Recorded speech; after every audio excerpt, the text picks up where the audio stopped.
Good morning. I'm Julie Meyer. I'm the CEO and founder of Entrepreneur Country and the host of Entrepreneur Country TV. We're here filming and broadcasting out of Zurich, Switzerland, because a year ago I sold my firms to a Swiss private equity firm. We're building VIVA investment partners out of our offices here in Zurich, Switzerland. Switzerland is a great place to build businesses.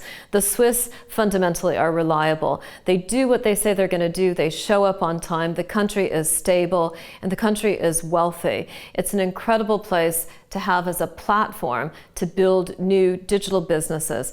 There's a lot of money in Switzerland, and there's a lot of focus on how to bring solutions with the proper financing, focusing on the entrepreneur where capital follows ideas. I couldn't recommend it enough as a place to set up.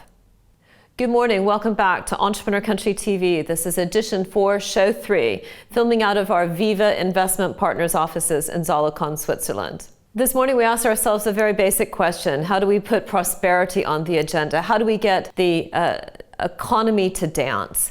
And in a war of words between the Fed and the Whitehouse and trade wars and European stimuluses, threats of recession, we ask ourselves whether it is as simple as following the entrepreneur. For those of you who have consistently watched Entrepreneur Country TV and seen how we promote the role of the entrepreneur in society, we also have to recognize that the government plays a huge role. And yet we see that there's an inherent design to the companies which are being successful today. And we have referred to these companies as ecosystem economics firms. Ecosystem economics firms are the companies which are winning. They understand their role in the ecosystem and they're organizing the economics for it. That's what we mean by ecosystem economics firms. They're no longer just driven by the profitability of their own firm, but by driving the inherent profitability of the industry and becoming the company that organizes its ecosystems. Now,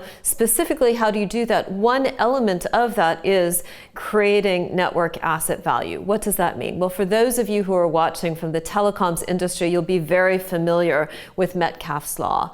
And Metcalfe's law, which was written down in approximately 1993 and has become widely understood in the telecoms world, is that the effect of a telecoms network is the square of its connected users. And there's a lot more that you could say about Metcalfe's law, but it's essentially that telecoms networks have an impact, have an effect which equals the square of their connected users.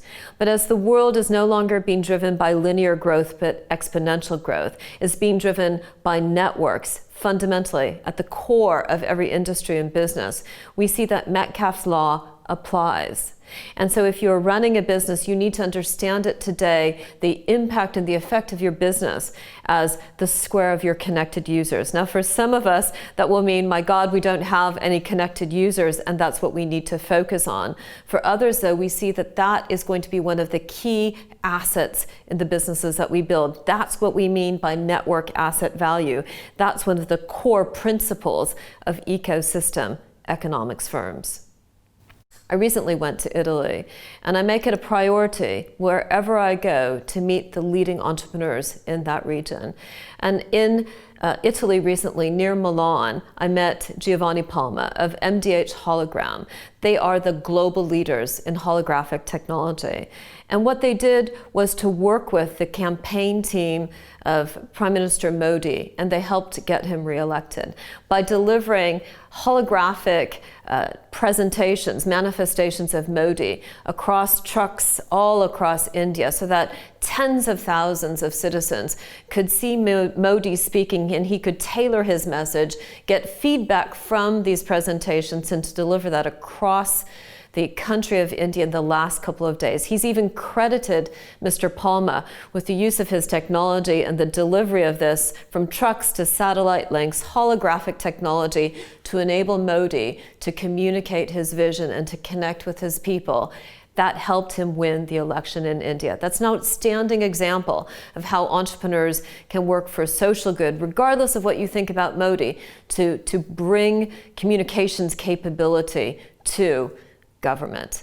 Secondly, we went then on to Modena, Italy, and we went to see Danny Bahar, who with the help of Walid Al-Ghaffari, a co-founder, have built Eras Design, a super interesting, specialized, customized, high-end design company in the automotive space, although they're expanding beyond just cars to boats and other types of vehicles.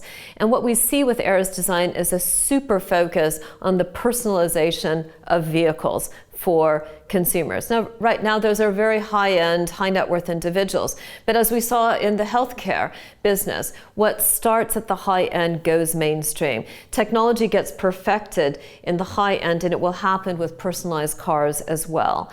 And so the structuring of components in a way, the IP of Eras Design will eventually enable all of us to have personalized cars.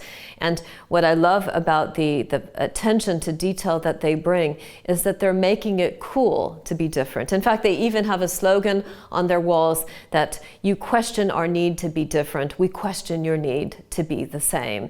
So they're bringing in expertise from automotive and the ability to reshape vehicles, to bring old vehicles up to life, to enable people to use their imaginations and the kind of experience they want in their cars, to bring customized high-end vehicles to life, Eras Design. And if we contrast the kind of integrity, the sanity, the groundedness of businesses like Eras Design, which are doing a super good job solving their customers' wishes and desire for experiences, but also with really sound economics and building a great business, and also with Hologram, who do the same thing. They respect their customers, they deliver for their customers.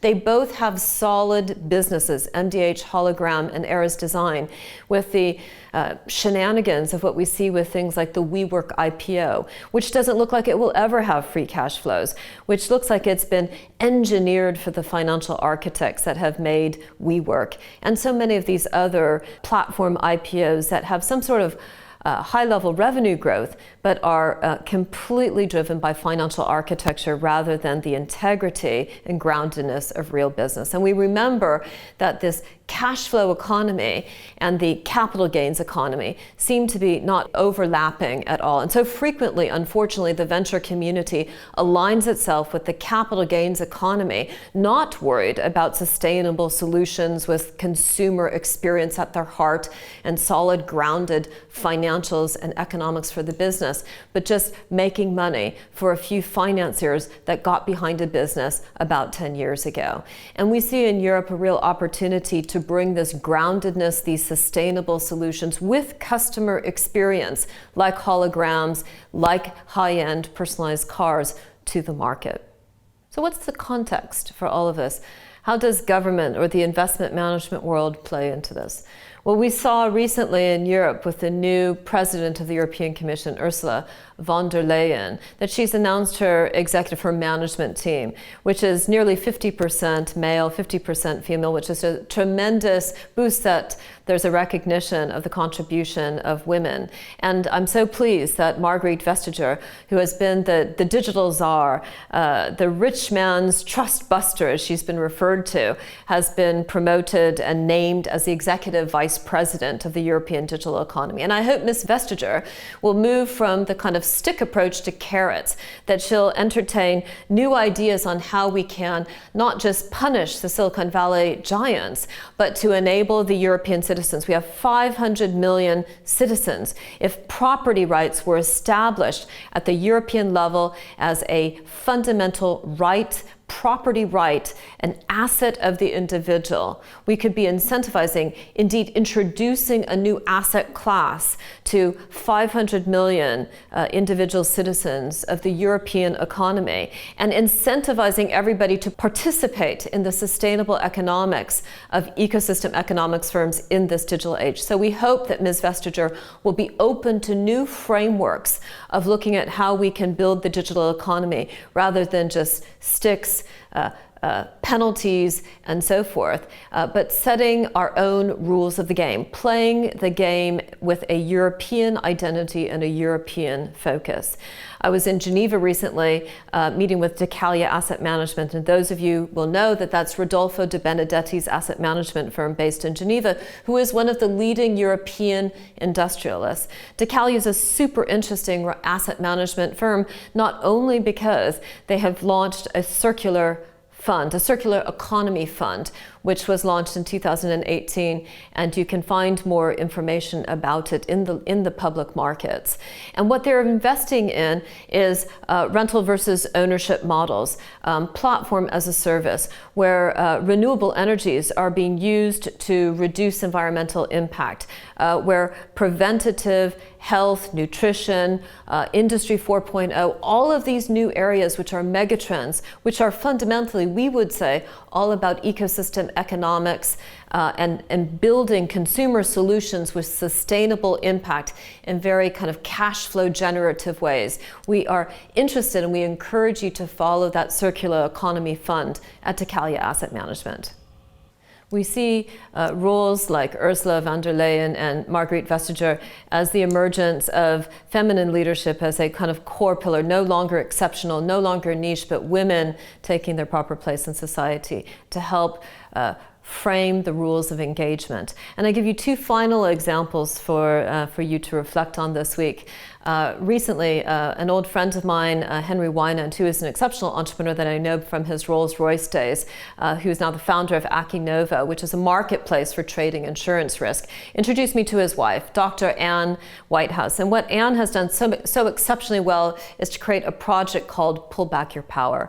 And Anne looks in a very honest way at the ways that women can basically frame the rules of the game so that they can win. And they do that by focusing on themselves rather than being victims and complaining, but really understanding how you can own your own power, how you can create the rules of your game. As every entrepreneur knows, you can't win by playing by somebody else's rules. You have to create the rules of your game. And I encourage you to look at Dr. Anne Whitehouse's project on Indiegogo. It resonated with me, and I've probably never been accused of having too little confidence. But even I saw that people can be jealous not of success, but people can be jealous of confidence. People who lack confidence, who don't believe in themselves, who don't understand their own purpose, can be jealous of other people's confidence. And so we all need to work, frankly, to help people to understand how they can pull back their confidence and own their own power. And secondly, no discussion of American politics would be complete without a focus on Alexandria Ocasio-Cortez, or otherwise known as AOC, who at the young age of 29 has had an amazing impact on American politics. For all of you 29-year-olds out there who may be wondering what your place in the world is, read up on AOC, because even though I rather profoundly disagree with her politics, I could not endorse her exceptional abilities for communication, communicating her vision, what seem to be incredibly deeply held views. She argues a point of view that is well researched. She has conclusions which I don't think are the right conclusions, but she has had an amazing effect on American politics. And she also seems to understand that you can't fight big money with big money. You have to come up with an asymmetrical solution, which she clearly has by being who she is. I really just applaud and welcome the emergence of people like AOC, like Dr. Anne Whitehouse, like Margrethe Vestager, like Ursula von der Leyen, all of these women who are contributing to the opportunities in the market today, along with the Giovanni Palmas and the Danny Bahars and the Walid Al-Ghafaris, individuals who make their life a platform and a landscape for positive change, sustainable solutions, cash flow driven, honest, integrity, grounded businesses and solutions to create a growing, interdependent, positive universe. That's all for Entrepreneur Country TV this week. Thank you so much for tuning in. I look forward to seeing you next week.